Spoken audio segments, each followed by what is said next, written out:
भक्ति आखिर होती क्या है? क्या ये महज एक सुबह की रस्म है? आंखें मलते हुए उठो, मंदिर में घंटी बजाओ और दिन शुरू हो जाए। क्या ये केवल उस अगरबत्ती का धुआं है जो कुछ क्षणों के लिए हवा में तैरता है, अपनी सुगंध बिखेरता है और फिर हमेशा के लिए हवा में घुल जाता है? नहीं, कदापि नहीं। मेरे लिए और शायद हर उस आत्मा के लिए जिसने कभी अपने आराध्य को अपना कहकर पुकारा है, भक्ति किसी श्वास से कम नहीं। ये वो अदृश्य और अटूट धागा है जो हमारी आत्मा को उस परम सत्ता के साथ बांधे रखता है। ये बंधन डर का नहीं, ये बंधन है विशुद्ध, निर्मल, निस्वार्थ प्रेम का। दोस्तों, आज जो कहानी मैं आपको सुनाने जा रही हूँ, उसे सुनकर शायद आपका मन क्रोध से भर जाए, आंखें भीग जाएं और भीतर कहीं एक गहरी पीड़ा उठे। लेकिन यही इस कहानी की सच्चाई है। तो चलिए शुरू करते हैं। बनारस की उन सक्रिय घुमावदार गलियों में, जहां हर मकान अपनी एक पुरानी कहानी समेटे खड़ा होता है, एक घर था, छोटा पर बेहद सादगी से सजाया हुआ। ये घर था मीरा का। हर रोज रात के अंतिम पहर में, जब चारों ओर नींद का घना आवरण छाया होता था, जब गलियों में सन्नाटे के अलावा कुछ न होता, तभी मीरा के उस छोटे से कमरे में एक अलग ही संसार जीवंत हो उठता था। अगरबत्ती की मीठी मीठी गंध पूरे कमरे में फैल जाती। चंदन की शीतल सुगंध मन को एक अनोखी शांति से भर देती और पीतल की नन्ही सी घंटी अपनी मंद मंद रुंझुन से उस कमरे को जैसे साक्षात वृंदावन के किसी कुंज में तब्दील कर देती थी। मीरा के लिए भक्ति कोई नियम नहीं था, कोई अनुष्ठान नहीं था, उसके जीवन की धुरी थी। उसके घर के छोटे से पवित्र मंदिर में मखमल से सजे सुनहरे सिंहासन पर विराजमान थे उसके जीवन का उद्देश्य, उसका केशव, उसका लाडला लड्डू गोपाल। 22 वर्षीय मीरा की हर सुबह, हर शाम, हर पल सब कुछ केशव के आसपास ही सिमटा हुआ था। उस सुबह भी मीरा ने असीम वात्सल्य के साथ अपने केशव को जगाया था। उसने अपनी हथेली पर इत्र की कुछ बूंदें लगाईं और फिर बड़े कोमल हाथों से केशव के गालों को सहलाया। उठो मेरे लाला, देखो सूरज कितना ऊपर आ गया है। बोलो, आज कौन सी पोशाक पहनोगे? वो मोरपंख वाली पीली पोशाक जो तुम्हें इतनी प्यारी लगती है, या फिर वो गुलाबी गोटे वाली जो परसों ही आई है? मीरा खुद ही पूछती जाती और खुद ही केशव का मन भांपकर उनकी ओर से उत्तर मान लेती। उसके होठों पर एक निश्चल मुस्कान खिल उठती। दुनिया को ये पागलपन भले लगे, पर ये वो भाव था, भक्ति की वो पराकाष्ठा थी जिसे केवल वे समझ सकते हैं जिन्होंने कभी पत्थर में प्राण ढूंढे हो। स्नान कराते समय मीरा पानी का तापमान अपनी कलाई पर जांचती थी, कहीं ज्यादा गर्म तो नहीं है। भोग लगाते वक्त तुलसी का पत्ता रखना वो कभी नहीं भूलती। घर के मंदिर की हर वस्तु उसकी सजग दृष्टि में रहती। उसकी माँ सावित्री देवी अक्सर दरवाजे की ओर से अपनी बेटी की इस अलौकिक भक्ति को देखती रहती थीं और उनका हृदय गर्व से भर आता था। उन्हें संतोष था कि उनकी बेटी ने मिट्टी और धातु में प्राण देखना सीख लिया है, परंतु विधाता की रचना में कुछ और ही लिखा था। उस दिन की दोपहर मीरा के इस भावपूर्ण प्रेम से सिंचित जगत से एक ऐसी कठोर सच्चाई टकराने वाली थी जिसकी कल्पना भर किसी सच्चे भक्त के लिए यातना से कम न हो। जेठ का महीना था, धूप आग की तरह बरस रही थी। लू के गर्म थपेड़े खिड़कियों से टकराकर भीतर आने की कोशिश कर रहे थे। मीरा और सावित्री देवी ड्राइंग रूम में बैठकर रामायण का पाठ कर रही थी। मीरा का मन इतना स्थिर था कि वो बीच बीच में केशव के झूले को हल्के से थपथपा देती थी जो पास ही रखा था। तभी अचानक दरवाजे की घंटी बज उठी। उस शांत भक्तिमय वातावरण में वो आवाज किसी कर्कश व्यवधान जैसी लगी। मीरा ने उठकर दरवाजा खोला। सामने खड़ी थी श्रीमती कांता। उसी मोहल्ले में 2 गलियां आगे रहने वाली कांता जी, उम्र 50 के पार, शरीर भारी भरकम और चेहरे पर हमेशा असंतुष्टि का एक स्थायी भाव। आज उनकी दशा देखकर तरस आता था। माथे पर मोटा लाल टीका, पसीने से लथपथ चेहरा और हाफती हुई सांसें। वे सुबह से ही कालीबाड़ी मंदिर में लंबी कतार में खड़ी थीं। नमस्ते कांता चाची, आप इस भीषण धूप में? मीरा ने चकित होकर पूछा।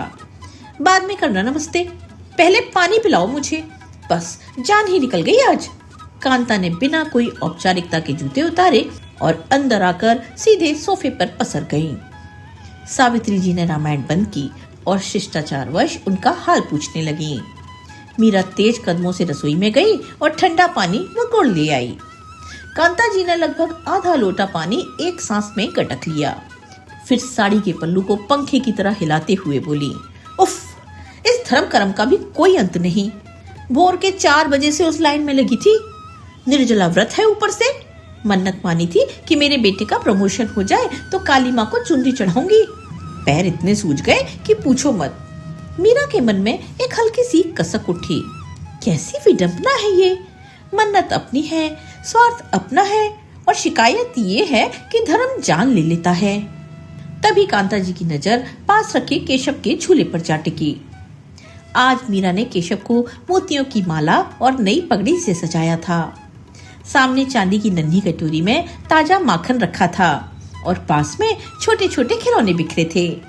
एक नन्ही गाय, एक रंगीन गेंद और एक बांसुरी। कांता जी की आंखें फटी की फटी रह गईं। उन्होंने सावित्री जी की ओर मुड़कर कहा, अरे बाप रे सावित्री, ये सब क्या लगा रखा है? घर को खिलौनों की दुकान बना दिया क्या? सावित्री जी ने शांति से मुस्कुराते हुए जवाब दिया, नहीं कांता बहन, ये मीरा के केशव हैं। वो इन्हें अपना बेटा मानती है। ये सारी सेवा उन्हीं की है। कांता जी के होठों पर एक व्यंग भरी हंसी आ गई। बेटा? भला पीतल की मूर्ति को भी कोई बेटा कहता है? मीरा, तू अभी बच्ची है। ये सब देखने में भले अच्छा लगता हो, लेकिन हकीकत में ये सब निरी समय की बर्बादी है। इतनी ऊर्जा और समय अगर अपनी पढ़ाई में या घर के कामों में लगाती तो कुछ तो हाथ लगता। मूर्ति के चक्कर में पड़ने से क्या हासिल होगा आखिर? मीरा को लगा जैसे किसी ने अचानक चांटा मार दिया हो। उसका केशव, उसका प्राणाधार, उसकी सांसों का केंद्र, और कोई उसे समय की बर्बादी कह रहा था। फिर भी उसने अपने भीतर की उथल पुथल को दबाते हुए संयत स्वर में कहा, चाची, जिसे हम दिल से चाहते हैं उसके लिए समय कभी नहीं गिना जाता। आप भी तो काली माँ के लिए सुबह से भूखी प्यासी बैठी रही। वो क्या है? वो भी तो भाव ही है ना। कांता जी का चेहरा एकदम तमतमा उठा। अरे वो तो देवी है, शक्ति स्वरूपा है, मन्नत पूरी करती है। ये लड्डू गोपाल क्या करेगा? पालने में बिठाकर बस झुलाते रहो उसे। मैंने भी बहुत किया है ये सब, खूब भुगता है। मीरा और सावित्री दोनों एकदम चौंक गईं। भुगता है? सावित्री जी ने संभल कर पूछा, क्या मतलब बहन? कांता जी ने एक गहरी भारी सांस ली, जैसे कोई बरसों पुरानी दबी हुई बात उठाने की तैयारी हो। हाँ, भुगता ही तो है। मेरे पास भी था एक ऐसा ही, बिल्कुल ऐसे ही। पूरे 18 साल तक मेरे गले की फांस बना रहा। कांता जी ने जो कहानी उसके बाद शुरू की, वो किसी भी संवेदनशील प्राणी की रूह हिला देने के लिए पर्याप्त थी। मीरा एक कोने में सिमट गई। उसका हृदय जोर जोर से धड़क रहा था। भीतर कहीं किसी अनहोनी का आभास हो रहा था। कांता जी ने बताना शुरू किया, जब मेरी शादी हुई थी तो गृह प्रवेश के दिन मेरी सास ने मेरे हाथों में एक लड्डू गोपाल थमा दिए। बोली, बहू, ये हमारे खानदानी ठाकुर हैं, अब से इनकी सेवा तुम्हारी जिम्मेदारी है।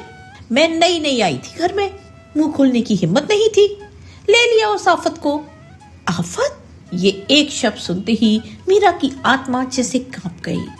कांता आगे बोलती रही, पहले पहले तो मैं डरती थी कि कोई गलती न हो जाए, सो रोज नहलाती धुलाती थी। लेकिन सावित्री, तुम तो जानती हो घर में 10 काम होते हैं। पति का डब्बा बनाओ, सास ससुर की दवा देखो, बच्चे हो गए तो उनकी देखभाल। अब बताओ, मैं जीते जागते बच्चों के कपड़े बदलूं या उस पीतल के पुतले के कपड़े बदलती रहूं? मीरा ने दबी आवाज में पूछा, तो फिर क्या किया आपने चाची? कांता ने बेबाकी से जवाब दिया, सेवा बंद कर दी धीरे धीरे। पहले रोज नहलाना छोड़ा, फिर हफ्ते में एक बार, फिर वो भी बंद हो गया। वे वहीं सिंहासन पर बैठे रहे, धूल चढ़ती रही। मैं बस सुबह नहाकर एक अगरबत्ती घुमा देती और अपने काम पर लग जाती। मीरा की आंखों के सामने एक तस्वीर उभर आई। एक नन्हा बालक अपनी माँ का इंतजार कर रहा है, पर माँ के पास उसके लिए 2 घड़ी भी नहीं है। सावित्री जी ने धीमे स्वर में पूछा, और भोग? कांता ने हाथ छिटकते हुए कहा, अरे काहे का भोग? कौन रोज दूध गर्म करे, मिश्री लेकर आए। मैंने एक स्टील की छोटी ग्लास में पानी भरा और एक डिब्बी में थोड़ी चीनी रख दी, वहीं सामने रख देती थी। कभी कभी पानी सूख कर उड़ जाता, चीनी में लाल चींटियां लग जाती। हफ्तों तक मैं बदलती तक नहीं थी, पड़ा रहता था वैसे ही। मीरा की आंखें छलछला आई। वो समझ सकती थी उस दृश्य को। उसका कोमल श्याम सुंदर चींटियों से घिरा हुआ बासी चीनी के सामने बैठा प्रतीक्षारत। जिन भगवान को 56 भोग अर्पित किए जाते हैं, उन्हें इस स्त्री ने सालों तक पानी तक के लिए तरसा दिया। मीरा से रहा न गया। उसने सीधे पूछा, आपको दया भी नहीं आई चाची? 18 साल वे आपके घर में रहे, आपको सब कुछ दिया, और आपने उन्हें। अब कांता भड़क उठी। उसने मुझे क्या दिया? उल्टा काम बढ़ाया मेरा। जब भी कोई पंडित या रिश्तेदार आता, नाक कटवाता। लोग कहते, अरे कांता, तेरा लड्डू गोपाल कितना काला पड़ गया, इसमें तो चमक ही नहीं, नींबू से रगड़ा कर। मन में आता था उठाकर कहीं फेंक दूं, घर में रखो और ऊपर से ताने भी सहो। सावित्री जी ने भारी मन से पूछा, फिर क्या हुआ? कांता बोली, एक बार हमारे कुल पुरोहित घर पधारे। मंदिर की दुर्दशा देखकर वे आग बबूला हो गए। बोले, बहू, ये पाप कर रही है तू।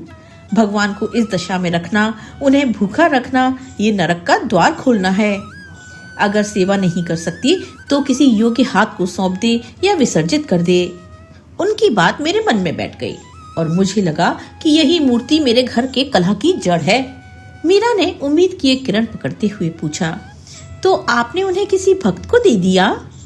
कांता ने हंसते हुए कहा, किसी को देती तो मोहल्ले में बदनामी होती कि देखो कांता ने अपने घर के देवता को निकाल बाहर किया। मैंने बीच का एक रास्ता निकाला।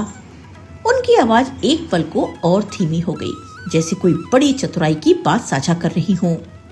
हमारी छत पर सीढ़ियों के कोने में एक स्टोर रूम है। वहाँ पुराना सामान, टूटे संदूक, रद्दी, अखबार सब वहीं पड़े रहते हैं। साल में एक बार दिवाली की सफाई में खुलता है बस। मैंने सोचा यहीं रख देती हूँ, न नजर के सामने रहेगा, न कोई देखेगा, न कोई टोकेगा। मीरा का दम घुटने लगा। Store room? कबाड़ खाना? उसने कांपते हुए पूछा, आपने उन्हें कबाड़ में रख दिया? कांता ने बड़ी सहजता से कहा, हाँ, एक पुराने लकड़ी के तख्त पर रख दिया। अंधेरा रहता था वहां, पर मुझे चैन आ गया। नीचे के मंदिर में कैलेंडर टांग दिया। फोटो की पूजा सरल होती है, अगरबत्ती लगाओ और निकल लो, बाकी का झंझट खत्म। जरा कल्पना कीजिए उस एकाकीपन की। वो परम सत्ता जो सृष्टि के कण कण में विद्यमान है, उसे एक अंधेरे उमस भरे कमरे में मकड़ी के जालों और धूल की परतों के बीच कैद कर दिया गया। 18 वर्षों के साथी को, घर के सदस्य को रद्दी अखबारों की तरह एक कोने में दबा दिया गया। क्या केशव उस अंधकार में रोया न होगा? क्या उन्होंने उस सूने कमरे में अपनी माँ को पुकारा न होगा? सावित्री जी ने डूबी हुई आवाज में पूछा, तो अभी वे कहाँ हैं? कांता के चेहरे पर एक अजीब सी चमक आ गई। मुक्ति पा लेने की वो चमक जो कभी कभी बहुत भयावह लगती है। यही तो बता रही हूँ, भगवान ने खुद ही मेरी मुसीबत हल कर दी। पिछले महीने मेरी बेटी का बेटा चिंटू आया था छुट्टियों में। 4 साल का है, बड़ा शरारती है। एक दोपहर हम सब सो रहे थे और वो खेलते खेलते ऊपर उस स्टोर में पहुंच गया। वहां उसे वो मूर्ति दिख गई। मीरा ने अपनी मुट्ठियां खींच ली। चिंटू उसे नीचे ले आया। धूल में सना हुआ था। मेरे पास दौड़ा आया और तोतली जुबान में बोला, नानी नानी देखो गुड़िया मिली। पहले तो मुझे झुंझलाहट हुई कि ये कबाड़ नीचे क्यों ले आया, पर फिर सोचा बच्चा खेल रहा है, मन बहल जाएगा, तो मैंने रोका नहीं। रोका नहीं? मीरा की आवाज में चीख जैसी तड़प आ गई। वे भगवान थे चाची, आपने उन्हें एक खिलौना समझकर बच्चे के हाथ सौंप दिया। कांता ने लापरवाही से कंधे उचकाए। मेरे लिए तो वे 18 साल से पत्थर ही थे। चिंटू उन्हें लेकर गली में भाग गया। मैंने खिड़की से देखा, वो उन्हें हवा में उछाल रहा था, कैच कैच खेल रहा था। कभी अपनी प्लास्टिक की गाड़ी में बिठाकर जमीन पर खिस रहा था। मैंने सोचा वैसे भी गंगा में बहाना था, बच्चा खेल ले, बाद में देखूंगी। मीरा की आंखों से आंसू बह निकले। वो अपनी जगह से उठ खड़ी हुई। उसे लग रहा था जैसे वो बच्चा लड्डू गोपाल को नहीं बल्कि उसके कलेजे को पत्थरों पर घिस रहा हो। सावित्री जी ने कांपते स्वर में पूछा और फिर कांता ने कंधे उचकाए। शाम को जब चिंटू लौटा तो उसके हाथ खाली थे। मैंने पूछा, चिंटू वो गुड़िया कहाँ गई? तो वो अपनी तोतली जुबान में बोला, नानी वो तो गिर गई, खो गई। उसने बताया कि नाले के पास झाड़ियों में खेल रहा था, शायद वहीं छूट गई या फिर किसी कुत्ते ने उठा लिया, उसे ठीक से याद नहीं था। कमरे में गहरा भारी सन्नाटा पसर गया, इतना घना कि दीवार पर लगी घड़ी की टिक टिक भी हथौड़े की तरह बजती लग रही थी। कांता ने फिर कहा, और इस बार उनकी आवाज में कोई पश्चाताप न था, केवल बेशर्मी। सच बताऊं सावित्री, मुझे तो खुशी ही हुई। मैंने चैन की सांस ली कि अपने आप ही चला गया, न विसर्जन का झंझट, न कहीं ले जाने का खर्चा। उसी शाम मैंने काली माँ को प्रसाद चढ़ाया। 18 साल का बोझ जो उतर गया था मेरे गले से। मीरा अब और सहन नहीं कर सकती थी। उसका पूरा शरीर क्रोध और पीड़ा से थरथरा रहा था। वो उठकर कांता के सामने जाकर खड़ी हो गई। उसकी आंखों में वो तेज था जो शायद दुर्गा माता की नेत्रों में होता होगा। मीरा की आवाज कांप रही थी, लेकिन उसमें एक अड़िग दृढ़ता थी। चाची, आपको लगता है कि लड्डू गोपाल खो गए? कांता ने हैरानी से उसकी ओर देखा। हाँ, खो गए, और क्या? नहीं चाची, वे खोए नहीं हैं। उन्होंने आपको छोड़ दिया है। वे 18 वर्षों तक रुके रहे, केवल इस आस में कि शायद किसी दिन आप उन्हें बोझ नहीं बेटा मानेंगी। शायद किसी दिन आप उन पर जमी धूल पोंछकर उन्हें सीने से लगाएंगी। लेकिन जब आपने उन्हें एक खिलौने की तरह सड़क पर फिकवा दिया, नाले के किनारे कुत्तों के बीच, तो उन्होंने भी निर्णय कर लिया होगा कि अब यहाँ रहने का कोई अर्थ नहीं बचा। ये कहते कहते मीरा के गालों पर आंसुओं की धाराएं बह निकली। कांता का चेहरा लाल हो गया। तू कल की आई छोकरी मुझे ज्ञान देगी, वो भी भक्ति पर? मीरा रुकी नहीं। आप काली मंदिर में मन्नत मांगने गई थी ना? लेकिन जिस घर से साक्षात नारायण अपमानित होकर निकल जाएं, उस घर में कोई मन्नत पूरी नहीं होती। ये शांति जो आप महसूस कर रही हैं चाची, ये शमशान की शांति है। आपने अपने घर का सौभाग्य अपने हाथों से कूड़ेदान में फेंक दिया। सावित्री जी ने मीरा का हाथ थाम लिया। मीरा, शांत हो जा बेटा। कांता गुस्से में बड़बड़ाती हुई उठी। बड़ी आई भक्तन, पत्थर की मूर्ति के लिए जीते जागते इंसान को खरी खोटी सुना रही है। जा रही हूँ मैं, दोबारा इस घर में पानी पीने भी नहीं आऊंगी। और वे पांव पटकती हुई चली गईं, दरवाजा धड़ाक से बंद करते हुए। कांता के जाते ही मीरा अपने केशव के सिंहासन के पास ढह गई। वो फूट फूट कर रोने लगी। उसका रुदन वैसा था जैसे किसी का अपना बच्चा कहीं बिछड़ गया हो। सिसकियों के बीच उसने कहा, माँ, वे कहाँ होंगे इस जलती धूप में, सड़क पर? क्या पता किसी गाड़ी के नीचे आ गए हो, क्या पता नाले में पड़े हो। सावित्री जी ने अपनी बेटी को अपने सीने से लगा लिया। उनकी अपनी आंखें भी नम थीं। मीरा पगली, भगवान को कोई नुकसान नहीं पहुंचा सकता। वे तो स्वयं इस सृष्टि के पालनहार हैं। तो वे गए क्यों माँ? मीरा ने सवाल किया। उन्होंने अपने आप को बचाया क्यों नहीं? सावित्री जी ने मीरा के आंसू पोंछे और गंभीर शांत स्वर में बोली, क्योंकि बेटा, भगवान केवल भाव के भूखे हैं। जहाँ भाव नहीं, वहाँ वे नहीं रहते। कांता के घर में वे 18 साल तक केवल एक धातु के टुकड़े की तरह रहे, क्योंकि कांता ने उन्हें कभी जीवन जाना ही नहीं। आज जब वे वहां से निकले हैं, तो ये उनकी मुक्ति है, उस कैद से, उस उपेक्षा से, उस निर्जीव अस्तित्व से। मीरा ने अपने केशव की ओर देखा। वे हमेशा की तरह मुस्कुरा रहे थे, लेकिन आज उस मुस्कान की गहराई में मीरा को एक अनकहा दर्द दिखाई दिया। माँ, मुझे उस अनजान स्वरूप की चिंता है। न जाने अब वे किसके पास जाएंगे। सावित्री जी ने कहा, ईश्वर की लीला ईश्वर जाने बेटा। हो सकता है चिंटू के हाथ से छूटकर वे किसी ऐसे व्यक्ति को मिल गए हों जो उन्हें वो स्नेह दे सके जो 18 साल में उन्हें नहीं मिला। हो सकता है कोई गरीब इंसान, कोई भिखारी या कोई मासूम बच्चा उन्हें उठाकर अपने दिल से लगाए बैठा हो। उस रात मीरा सो न सकी। बार बार वही दृश्य उसकी आंखों में घूमता रहा। सड़क पर लुढ़कते लड्डू गोपाल। वो बार बार उठती और अपने मंदिर में जाकर केशव को छूकर आश्वस्त होती कि वे हैं या नहीं, कहीं वे भी तो नहीं चले गए। वो घटना महीनों पीछे छूट गई। कांता के घर में बाहर से सब सामान्य दिखता रहा। बेटे का प्रमोशन भी हो गया। कांता सबको बताती थी कि ये सब काली माँ की कृपा है, पर मीरा जानती थी कि ये आंधी के आने से पहले की झूठी शांति है।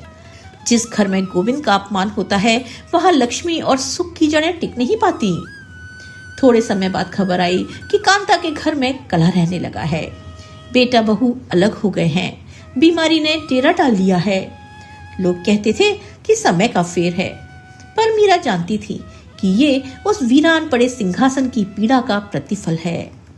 आज भी मीरा जब अपनी पूजा करती है, भोग लगाने के बाद एक तुलसी का पत्ता अपनी हथेली में लेती है और आंखें मूंदकर प्रार्थना करती है, हे मेरे अनजान गोविंद, आप जहाँ भी हों, जिस रूप में भी हों, अगर कांता चाची के घर में उन 18 वर्षों में आपको प्यास लगी हो तो मेरे हिस्से का जल ग्रहण कर लेना।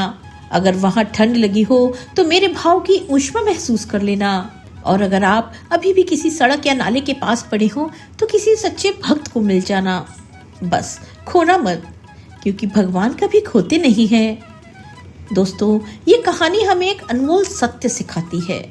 मूर्ति खरीदना सरल है, लेकिन उसमें भगवान को बसाना साधना है।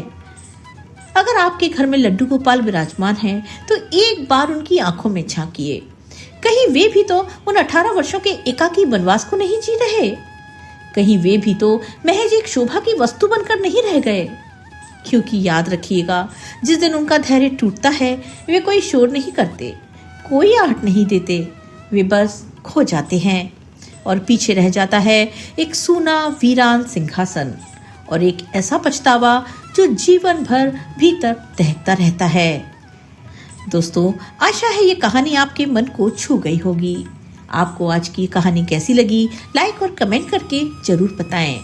और अगर आप हमारे चैनल पर पहली बार आए हैं तो चैनल को सब्सक्राइब करना बिल्कुल न भूलें। मिलते हैं एक नई कहानी के साथ। तब तक के लिए स्वस्थ रहिए, मस्त रहिए और अपने अपनों का ख्याल रखिए। जय श्री कृष्णा।